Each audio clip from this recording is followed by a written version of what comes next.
Hello and welcome to the fifth video on powerful writing to gain influence, avoid miscommunication, and hence save costs to yourself, your business, or your organization. This is the fourth video on writing simple and direct sentences, and today's topic is write short sentences. A bit of a recap before that. Remember, sentences are clearest, most forceful, and easiest to understand if they're simple and direct. If instead sentences are complicated and indirect, the reader is slowed down and even confused. So far we have seen three simple techniques on how to make sentences simple and direct. These techniques are: make the topic the subject of the sentence, move the action into a verb, and avoid noun clusters. Links to the videos corresponding to those techniques are given in the description beneath this video on YouTube. So what is next? Let us examine this sentence. The elution order and the extent of separation of these two isoenzymes are quite different from those achieved on DEAE cellulose chromatography of alpha chymotryptic digested S1, where light chain 1 emerges first, followed by a well-resolved second peak of light chain 3. Take your time to digest it. Pause the video if you want. Does it make sense to you? To test your understanding, try to answer these questions. What is elution order? And the extent of separation? And how are elution order and extent of separation different in another situation that this sentence refers to? This sentence comes from a topic in biomedicine. Now, we may not be familiar with biomedicine, but does that mean that we cannot simply communicate better with people who do not understand biomedicine? Let us revise this same sentence and see if we can then understand better. Now suppose another writer has rewritten the same information using two relatively simpler sentences. For these two isoenzymes, the elution order, light chain 3 followed by light chain 1, is the reverse of that achieved by DEAE cellulose chromatography of alpha chymotryptic digested S1. Similarly, the extent of separation is reversed, the peak of light chain 1 being much better resolved than the peak of light chain 3. Take your time to read this and then try to answer the questions asked in the previous slide. So what is the elution order? The sentence reads, for these two isoenzymes, the elution order, light chain 3 followed by light chain 1. So clearly, light chain 3 being followed by light chain 1 is what is meant by the elution order. We can also simplify the first sentence to figure out that the elution order for the two isoenzymes is the reverse of that achieved by something else. Therefore, the elution order in the other case must be light chain 1 being followed by light chain 3. Likewise, we now know that the extent of separation also reverses between the two situations, and for the two isoenzymes being discussed here, the extent of separation means the peak of light chain 1 being much better resolved than the peak of light chain 2. Notice how when we write shorter and simpler sentences, we can understand a lot more without any extra background knowledge. Yes, we still do not understand many concepts within these sentences. For example, we do not know what is a light chain, but now we understand the general structure of the sentence better than before. This means we can ask more useful follow-up questions and understand the overall subject much quicker. So writing short and simple sentences saves us many extra explanations. So if you want to maximize your influence and communicate your ideas to a large audience, all of whom may not be from your area of expertise, write short sentences. As we have seen, short sentences are easier to understand than the long sentences. However, what principles should we follow while shortening the sentences?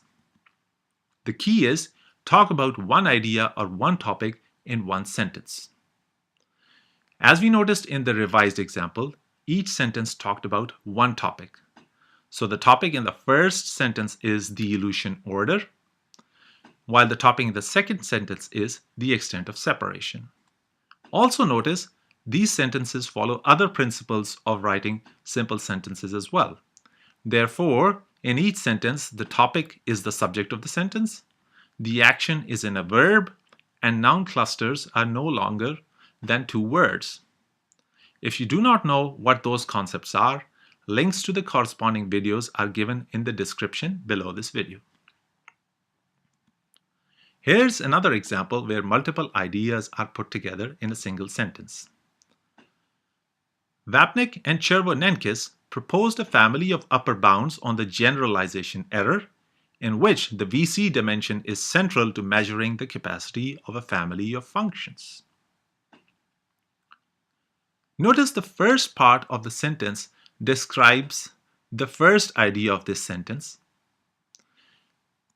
and that is a family of upper bounds on the generalization error. The second part that starts after in which gives some details. However, it is not clear as to what these details are of. Are these the details of the generalization error, a family of upper bounds, or the overall proposal made by Vapnik and Chervonenkis? Let us separate it into multiple sentences such that one idea appears in each sentence. So here is a revision. Vapnik and Chervonenkis proposed a family of upper bounds on the generalization error. In their proposal, the VC dimension is central to measuring the capacity of a family of functions. Clearly, we now know that the second sentence details the proposal made by Vapnik and Chervonenkis. Here is another example where multiple ideas appear in a single sentence, and we shall see this confuses the reader. Genetic programming GP is a class of evolutionary computation techniques to evolve computer programs originally introduced by Koza. Now, unless we are already familiar with genetic programming, can we tell what was introduced by Koza? Did he introduce genetic programming or computer programs?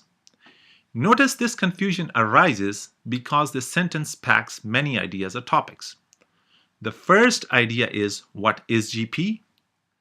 The second is, what does GP do? And the third is, who introduced something that we are still unclear about? So let us revise. Genetic programming GP is a class of techniques in evolutionary computation. GP evolves computer programs, and it was introduced by Koza. The second sentence still packs two ideas, but because it is still a short and clear sentence, it is reasonable. However, we may further simplify it in another revision. Genetic programming GP is a class of techniques in evolutionary computation. GP evolves computer programs. It was introduced by Koza. Now we have only one idea per sentence. Remember, we typically do not write only for those who understand our writing as well as we do it ourselves. In fact, during our professional careers, we write for different audiences, or sometimes even for an audience as large and diverse as general public. If we can only communicate to a select audience, our influence remains limited, and even then we may have to communicate several times before we manage to convey our intent precisely. By practicing good writing skills, such as writing shorter sentences that link well together, we can speak to a much larger audience. That buys us influence. So here's some homework for you. In the sentences that will appear on this and the next slide, identify unique ideas. Then break those sentences down into smaller sentences. While rewriting, also follow previous lessons on writing simple and direct sentences.